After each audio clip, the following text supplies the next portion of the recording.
Hello friends, today I'm thrilled to share some exciting news with you. Starting May 1st, we are launching online Zoom classes. Contact us now to reserve your spot.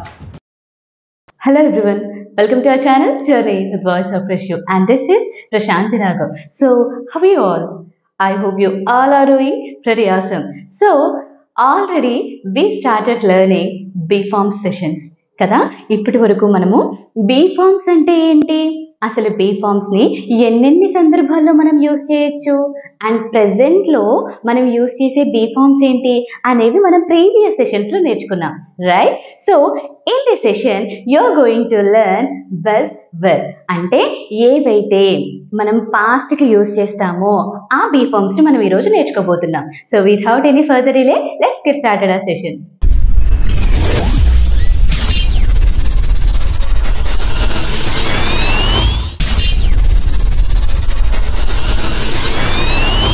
So friends, now we are in the B form session. So already we have learned that B ante unduta. B forms అనేవి ఏం represent చేస్తాయి? B నే represent చేస్తాయి. If it is present, we use am, is, are. If it is past, we use was, were. If it is future, we use will be అని నేర్చుకున్నాం కదా. So అంటే ఈ B forms కూడా దీని పోలే ఉంటాయి, అంటే ఉండుట అన్న అర్థాన్ని ఇస్తాయని మనం నేర్చుకున్నాం, రైట్? ఇప్పుడు ఈ బీ ఫార్మ్స్ మనం యూజ్ చేసినప్పుడు అసలు తెలుగులో సెంటెన్స్ ఎలా వస్తాయి అనేది ఒకసారి సింపుల్గా చూద్దాం. ఎందుకనంటే ఒక్కసారి మనం అది తెలుగులో చూస్తే ఎప్పుడైనా మనకి తెలుగులో మాట్లాడాల్సిన సందర్భం వచ్చినప్పుడు, తెలుగులో మాట్లాడుతున్నప్పుడు then we can easily translate in to English, right? So ఒక్కసారి చూద్దాం. ఫస్ట్ మనం ఏమని చెప్పుకున్నాము? సో ప్రెసెంట్ బీ ఫార్మ్స్ ఏంటి? am, is, are. And past కి మనం యూజ్ చేసేవి was, were. అండ్ ఫ్యూచర్ కి will be, రైట్? సో మనం ఏమని చెప్పుకున్నాం? బీ ఫార్మ్స్ అంటే బీని పోలే ఉంటాయి, బి అంటే ఉండుట, అండ్ ఈ బీ ఫార్మ్స్ కూడా అదే గుణాన్ని అదే అర్థాన్ని ఇస్తాయని చెప్పుకున్నాం కదా. సో ఇప్పుడు తెలుగులో ఎలా వస్తుంది చూద్దామే. Present am, is, are already the session was completed, right? So ఇప్పుడు తెలుగులో వచ్చేటప్పటికి ఉన్నాను అని వస్తుంది, ఓకేనా? ఫర్ ఎగ్జాంపుల్, నేను క్లాస్లో ఉన్నాను, నేను రికార్డింగ్లో ఉన్నాను, ఓకేనా? నేను గార్డెన్లో ఉన్నాను అంటే ప్రెసెంట్ ఇప్పుడు ఉన్నాను అని సెంటెన్స్ దేంతో ఎండ్ అవుతుంది? ఉన్నాను అనే వర్డ్తో ఎండ్ అవుతుంది, right? Yes, present, right? Now coming to was were అంటే పాస్ట్ బీ ఫార్మ్స్. ఇప్పుడు was were కి వచ్చేటప్పటికి మనకి ఉండేవాడిని అన్న వర్డ్తో ఎండ్ అవుతుంది. ఉండేవాడిని, రైట్? అంటే గతంలో అయితే ఉండేవాడిని అన్న వర్డ్ యూస్ చేస్తాం, అదే ప్రెసెంట్లో అయితే ఉన్నాను అన్న వర్డ్ని యూస్ చేస్తాం. అదే ఫ్యూచర్లో అయితే ఉంటాను అని అంటాం కదా. ఏమంటాము? ఉంటాను. నేను ఫ్యూచర్లో మంచి పొజిషన్లో ఉంటాను, ఓకేనా? ఫ్యూచర్లో నేను లాయర్గా ఉంటాను, ఫ్యూచర్లో మంచి లైక్ లిరిసిస్ట్గా ఉంటాను, రైటర్గా ఉంటాను, లైక్ ఇలా ఫ్యూచర్లో నేను అబ్రాడ్లో ఉంటాను, లైక్ ఇలా మనం చెప్పుకోవచ్చు. ఒక్కసారి తెలుగులో చూడండి. మనకి ప్రెసెంట్కి వచ్చేటప్పటికి యామిజర్ యూస్ చేస్తాం, ప్రెసెంట్లో ఉండుట అన్న సందర్భం వచ్చినప్పుడు యామిజర్ యూస్ చేస్తామని, పాస్ట్ అయితే was were యూస్ చేస్తామని, ఫ్యూచర్ అయితే విల్ బి యూస్ చేస్తామని ఆల్రెడీ మనం నేర్చుకున్నాం కదా. ఒక్కసారి తెలుగులో చూస్తే ప్రెసెంట్కి వచ్చేటప్పటికి మనకి ఉన్నాను అని ఎండ్ అవుతుంది. సెంటెన్స్ మనకి తెలుగులో వచ్చేటప్పటికి ఏమొస్తుంది? ఉన్నాను, నేనున్నాను, అతనున్నాడు, వాళ్ళున్నారు అలా వస్తుంది, ఓకేనా? పాస్ట్కి వచ్చేటప్పటికి, ఓకేనా, ఆల్రెడీ గడిచిపోయింది మనం చెప్తున్నాం కదా. గడిచిపోయింది మనం చెప్తున్నామంటే అప్పుడు ఉండేవారు అని చెప్పుకుంటున్నాం, అరిగటి. అప్పుడు పాస్ట్కి వచ్చేటప్పటికి was were యూస్ చేస్తాం. If it is singular we use was, if it is plural we use were, ఓకేనా? సింగులర్ అయితే మనకి was వస్తుంది, ప్లూరల్ అయితే మనకి were వస్తుంది కదా. సో తెలుగులో సెంటెన్స్ ఎలా వస్తుంది? నేను అలా ఉండేవాడిని, నేను అక్కడ ఉండేవాడిని, నేను వైజాగ్లో ఉండేవాడిని, ఓకేనా? లైక్ అలా వస్తుంది. మరి ఫ్యూచర్కి అయితే అలా ఉంటాను, రేపు వైజాగ్లో ఉంటాను, ఓకేనా? ఫ్యూచర్లో నేను మంచి పొజిషన్లో ఉంటాను, ఫ్యూచర్లో నేను ఈ రాష్ట్రానికి సీఎంగా ఉంటాను, లైక్ ఇలా మనం చెప్పుకోవచ్చు. సో ఒకసారి తెలుగులో ఎందుకు చెప్తున్నానంటే ఇలా సింపుల్ వేలో మనం డివైడ్ చేసుకొని దేనికది చూసుకున్నాం అనుకోండి, మనకి బాగా గుర్తుంటుంది. I hope you understood. So ఇంకా ఆలస్యం చేయకుండా మన సెషన్లోకి వెళ్ళిపోదాం. సో ఫ్రెండ్స్, was were ఎప్పుడు యూస్ చేస్తామని చెప్పుకున్నాం? పాస్ట్లో గతంలో అలా ఉండేవాడిని, అలా ఉండేది, అలా ఉండేవాళ్ళు అన్న సందర్భంలో మనము అలా ఉండేవాణ్ణి అన్న సందర్భం వచ్చినప్పుడు బస్ వర్డ్స్ యూస్ చేస్తామని చెప్పుకున్నాం, right? So what is our formula?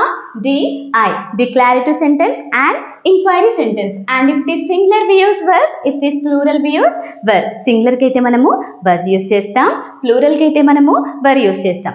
Simple గా అసలు బజ్ వర్డ్లని ఎప్పుడు యూస్ చేస్తాం అనేది మీకు అర్థమయ్యేలా చెప్తాను, ఒకసారి చూడండి. చూడండి, అనగనగా ఒక రాజు ఉండేవాడు, అనగనగా ఇద్దరు ఫ్రెండ్స్ ఉండేవారు, ఒకప్పుడు ఒక ముసలావిడ ఉండేది ఒక ఊర్లో, ఇలా అనగనగా ఒకప్పుడు అలా ఉండేవారు, ఒక అమ్మాయి ఉండేది, ఒక అబ్బాయి ఉండేవాడు. లైక్ ఎప్పుడైనా మనము స్టోరీస్ చూస్తాం కదా, చందమామ కథలు, ఫెయిరీ టేల్ స్టోరీస్ అని అంటూ ఉంటామా? సో అందులో చూడండి, once upon a time there was a king, many moons back there were two friends. Like ఇలా మనం చెప్పుకునే వాళ్ళం. మోస్ట్లీ మనకి స్టోరీస్ అన్నీ కూడా ఈ బజ్ వర్డ్లతోనే స్టార్ట్ అవుతాయి. ఇఫ్ యూ అబ్జర్వ్, ఒకసారి మీరు కనుక చూస్తే స్టోరీస్ అన్నీ కూడా మనకి బజ్ వర్డ్లను యూస్ చేసే ఉంటాయి. ఓకేనా? చాలా సింపుల్. కష్టంగా అనిపించినా సరే నేను మీకు ఆన్సర్ సెషన్ని అండ్ ఈ బజ్ వర్డ్ సెషన్ని పోల్చి చెప్తాను, then you will come to know better, right? Yes. So previous సెషన్లో అంటే ప్రీవియస్ బీ ఫార్మ్ సెషన్లో అంటే యామ్, ఈజ్, ఆర్ సెషన్లో మనం ఆల్రెడీ నేర్చుకున్నాం దట్ బీ ఫార్మ్స్ని ఎన్నెన్ని సందర్భాల్లో మనం యూస్ చేయొచ్చు అని, రైట్? నేర్చుకున్నాం కదా. సో ఇప్పుడు ఆ సందర్భాలన్నీ పాస్ట్ కూడా వర్తిస్తాయా అనేది ఒకసారి చూద్దాం. సో ఎన్ని సందర్భాల్లో యూస్ చేస్తామని చెప్పుకున్నాం? The first condition is noun కదా. సో నౌన్ అంటే ఏంటి? Noun is a word, it describes the person or place or things name. ఒక వస్తువు కానీ, మనిషి కానీ, లేదా ఏవైనా థింగ్స్ కానీ వాటి పేర్ల గురించి చెప్పేదాన్ని నౌన్ అని చెప్పాను అనుకున్నాం కదా. సో సింపుల్గా చెప్తాను చూడండి, ఓకేనా? సో నేనెవరు అన్న క్వశ్చన్ వచ్చినప్పుడు మనం బీ ఫార్మ్స్ యూస్ చేస్తామని చెప్పుకున్నాం. అలాగే ఇదేంటి, ఇదేంటి, వాళ్ళెవరు, లైక్ ఇలా అంటే ఎవరు, ఏంటి అన్న సందర్భం వచ్చినప్పుడు మనము బీ ఫార్మ్స్ యూస్ చేయాలి కదా. సో నేనెవరు అంటే హూ ఆర్ యూ అని అంటే ఐమ్ ప్రశాంతి అని చెప్పుకున్నాం. అండ్ వాట్ ఈస్ దిస్ అని అంటే దిస్ ఈజ్ అ మార్కర్, ఇది ఒక marker. And what is this అంటే this is a white board. ఇలా మనము ఏంటి, అదేంటి, అండ్ మీరెవరు అన్న సందర్భంలో మనము బీ ఫార్మ్స్ యూస్ చేస్తాం. And that is the first expression. మరి అది పాస్ట్కి వచ్చేసరికి మారుతుందా? పాస్ట్లో అంటే మనం ఆల్రెడీ చెప్పుకున్నాం కదా, బజ్వర్ అంటేనే అలా ఉండేవాడిని అని. మరి పాస్ట్లో పేరు మారుతుందా? పేరు మార్చుకోవచ్చా మనము? Of course. ఎలా అనంటే చూడండి, when I was born my parents named me సీతాశ్రీ. ఏంటి? మా పేరెంట్స్ నాకు పెట్టిన పేరేంటి? Seethasri. But after getting marriage my husband changed my name to Prashanthi. ఏంటి? మా హస్బెండ్ నా పెళ్ళైన తర్వాత ఆ జాతకాలు అవేవో ఉంటాయి కదా, వాటికి తగ్గట్టుగా వాళ్ళు ఇష్టం వచ్చినట్టు వాళ్ళు మార్చుకుంటారు. వాళ్ళ ఇష్టం కదా, అది వాళ్ళ ఇష్టమే. సో మార్చుకున్నారు, ఓకేనా? సో అంటే ఇంతకు ముందు నా పేరు సీతాశ్రీ, ఇప్పుడు ప్రశాంతి రాఘవ్. చిన్నప్పుడు ఎవరైనా చూసిన వాళ్ళు నన్ను, చిన్నప్పుడు నాతో ఉన్నవాళ్ళు లైక్ సీత అని పిలుస్తారు కదా. అదే ఇప్పుడున్న వాళ్ళైతే ప్రశాంతి రాఘవ్ అని పిలుస్తారు. సో ఇప్పుడు నేను సీతనా? కాదే, మార్చేశారు కదా, అయిపోయింది కదా. సో ఇప్పుడు నేను ఏమని చెప్పాలి? I'm Prashanthi Raghav now, but I was Seethasri. I was Seethasri. ఇంతకు ముందు నా పేరు సీతాశ్రీ కదా. సో అలా మనం చెప్పుకోవచ్చు. మరి నౌన్ మారుతుందా అని అంటే ఎస్, మారుతుంది. Now coming to the second expression is occupation. వృత్తి మారుతుందా? అఫ్ కోర్స్ మారుతుంది. You know I use to work as a faculty member, okay, but recently I started my own institution కదా. సో ఇప్పుడు నేనేం చెప్పాలి? ఇంతకు ముందు నేను ఫ్యాకల్టీని, ఇప్పుడు నేను ఒక ఇన్స్టిట్యూషన్కి డైరెక్టర్ని అని చెప్పుకోవాలి కదా. మరి ఇప్పుడు ఏమని చెప్పాలి? I am faculty before, I am ఏమంటారు డైరెక్టర్ నౌ అని చెప్పుకుంటామా? లేదు, ఓకేనా?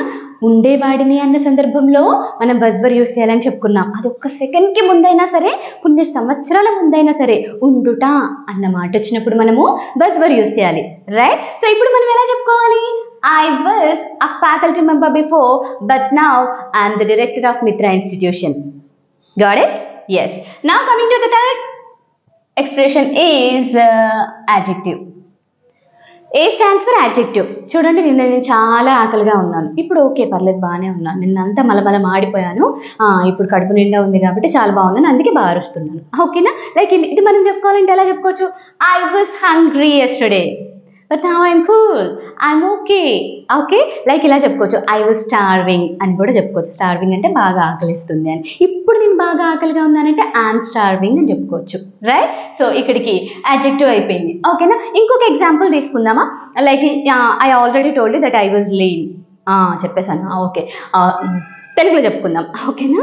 సో ఇంతకుముందు నేను చాలా సన్నగా ఉండేదాన్ని అని చెప్పుకున్నాను కదా. ఇంతకుముందు నేను చాలా సన్నగా ఉండేదాన్ని. ఇప్పుడు కూడా సన్నగానే ఉన్నాను. నా మోహం నేనేం మారుతాను, కానీ మేము ఎప్పటికీ ఇలాగే ఉంటాం. మేము సన్నగా ఉంటాం. Okay, cool. సో ఇంతకుముందు చాలా సన్నగా ఉండేదాన్ని, ఇప్పుడు మాదిరిగా ఉన్నాను. సో కొంతమంది చెప్పుకుంటారు కదా, రే నేను 10th లో ఉన్నప్పుడు చాలా సన్నగా ఉండేవాడిని, ఇప్పుడే ఇలా అయిపోయాను అని అనుకుంటూ ఉంటారు. ఓకేనా? లైక్ వాళ్ళు ఎలా చెప్తారంటే I was very lean before. ఓకేనా? When I was in 10th I was very lean. ఓకేనా? Now I'm stout. లైక్ ఇలా గుణం మారుతుందా అంటే ఎస్, మారుతుంది. Now coming to the fourth expression is B4. B4 అంటే జరుగుతుంది. అదేంటి మేడం, B4 మనం జరుగుతూ ఉన్న వాటికి మాత్రమే యూజ్ చేయాలి కదా, అది ప్రెసెంట్లో మాత్రమే యూజ్ చేయాలి కదా అని అంటే కాదు. అది ప్రెజెంట్ అయినా కావచ్చు, పాస్ట్ అయినా కావచ్చు, ఫ్యూచర్ అయినా కావచ్చు, కానీ ఆ సందర్భంలో ఆ పని జరుగుతూ ఉండాలి. అలాంటి ఎక్స్ప్రెషన్ని మనం చెప్పుకున్నప్పుడు was were యూజ్ చేయొచ్చు. నేను గుడికి వెళ్ళాను అని అంటే I went to the temple అంటాం. ఇట్స్ ఆల్ అబౌట్ పాస్ట్ కదా. దానికి మనం ఏం యూజ్ చేస్తాం? V2 యూజ్ చేస్తాం. కానీ నిన్న నేను ఈ టైంకి గుడికి వెళ్తూ ఉన్నాను అని చెప్తున్నాను. అప్పుడు ఏమనాలి? I was going to the temple, right? So ఇక్కడికి మనకి B4 కూడా అయిపోయింది. Now from address. From address అంటే నన్నే ఎగ్జాంపుల్గా తీసుకున్నాం కదా, సో నా గురించే చెప్పుకుందాంలేండి. సరే, సో పెళ్లి కాకముందు మాది వరంగల్, తెలంగాణ బిడ్డని. పెళ్ళైన తర్వాత ఆంధ్రాకి వచ్చాను. ఓకేనా? లైక్ ఇప్పుడు మాది రాజమండ్రి, ఇప్పుడు మాది ఆంధ్ర. ఇప్పుడు నేను చెప్పుకుంటున్నాను I was from Warangal, now I'm from Rajahmundry. From address మారుతుందా అంటే మారుతుంది. Now coming to the final expression is in position. And this is agreeable statement. In position అంటే ఏమని చెప్పుకున్నాం? స్థానం, మనం ఉండే స్థానం కదా. సో ఇప్పుడు నేను క్లాస్ రూమ్లో ఉన్నాను. Now I'm in the classroom. నిన్న ఈ టైంకి గార్డెన్లో ఉన్నాను. I was in the garden at this time. ఓకేనా? I was in the garden at this time yesterday. Okay, so లేకపోతే వాళ్ళు మూవీ థియేటర్లో ఉన్నారు. They were in the movie theatre yesterday. వాళ్ళ క్లాస్ రూమ్లో ఉన్నారు. Now they are in the classroom. మనం కిచెన్లో ఉన్నాము. We are in the kitchen now. సింపుల్గా చెప్తాను చూడండి. B2కి was wereకి ఉన్న తేడా చెప్తాను చూడండి. నేను టెంపుల్కి వెళ్ళాను అంటే I went to the temple కదా. ఐ పక్కన సబ్జెక్ట్ పక్కన డైరెక్ట్గా V2 వచ్చేసింది.